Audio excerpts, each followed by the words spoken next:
Hey guys, welcome back. What we're going to start working on now is I'm going to do a series of showing you how to do some different borders and trim work.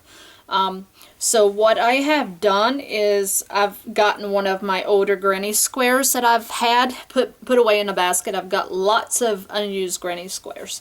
So you can either do that if you have some laying around, which I'm sure if you're like me, you have lots of granny squares, or if you have like a small baby blanket, or just a small mat that you've crocheted, or just anything. You can even crochet up something that's square or rectangle, something that you can use to just practice along with me doing your borders and trims.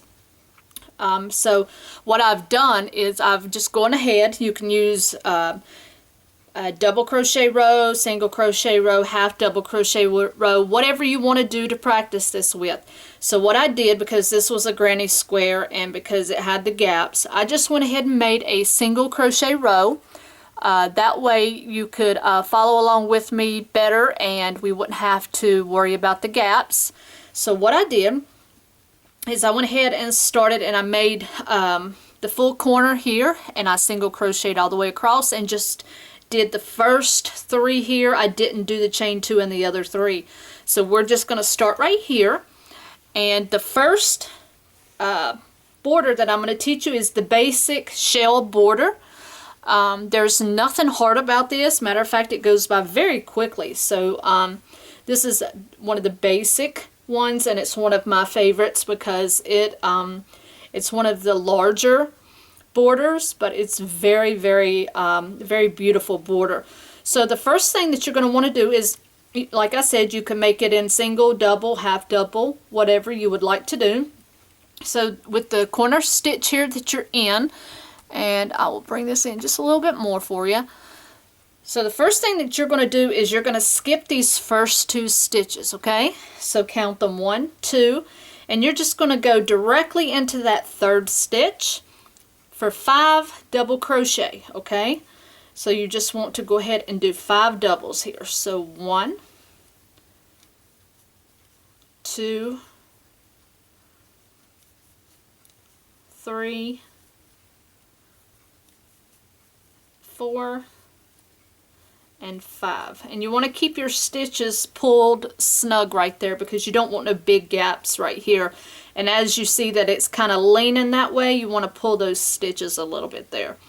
Now you want to skip those next 2, go into that 3rd one, and do a single crochet, which is going to lock that shell into place. And now all you're going to simply do is skip the next 2, go into the 3rd, and you want to put 5 double crochet into that next one. Now be careful, you see how gappy that gets? Again, you want to pull that, and you want to pull each one of those stitches.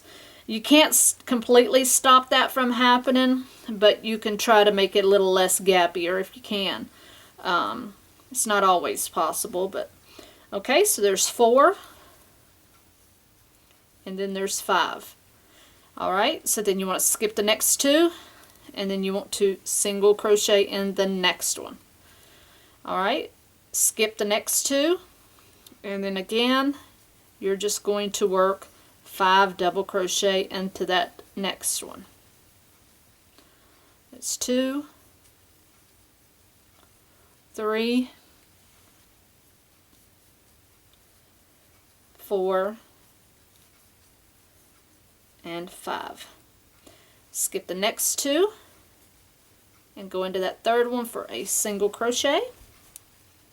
Skip the next 2 and go into that 3rd one for 5 more double crochet. And this is pretty much very quick. As I said, you're not going to do anything any different. You're just going to keep going around, and you will work this around the corner as well. So you want to skip the next 2 and go into that very corner stitch there for a single crochet, and then you're going to skip that gap, and you're going to skip that next corner, and honestly it's not a big deal. If you wanted to keep that even and go into that next stitch like you ended here, you can, and then just start over, you can do that as well, which I'm going to do that. I'm going to actually skip that space and go right into that next stitch and keep mine even. So I'm going to do 5 double crochet into that one, and then that way, you know, you're ending up, starting and ending up in the same stitch. And you can do that. It's not going to be a big deal at all where you start and stop. Okay, and then you'll skip the next 2, which I didn't go any further, and then you're just going to keep that going. And it will just circle right around. Let me back up a little bit for you. And that's pretty much all there is to it. And you see how wide that goes here off of your project. At its highest peak, it's about an inch border. So be prepared that if you add this border, it's going to be as wide as one row of a basic project, at least a granny square project or a C2C project, you know, once you're doing your blocks on your C2C. So you may want to think about, if you use this border, you may want to think about using one less row on a project like that, because this is going to add an inch on each side. Okay, so it's going to make your actual block, if you're using a granny square, it's actually going to add 4 inches all the way around this. So, but anyway, this is very simple, and if I turn it over the right way, it is very beautiful. If you look at it and pretend like it's all the way around, it's a very beautiful border, and like I said, it's very simple to do, and based on what you want it to look like, you could actually do it in half double crochet. You could try it in half double crochet to make sure that it didn't bend your shells over too much, that the stitch is not squished up too much. So, but this is your simple shell border done in double crochet. Again, that's all there is to it, guys, and I hope you guys like this video. Short and sweet, and I'll see you on the next video. Happy hooking!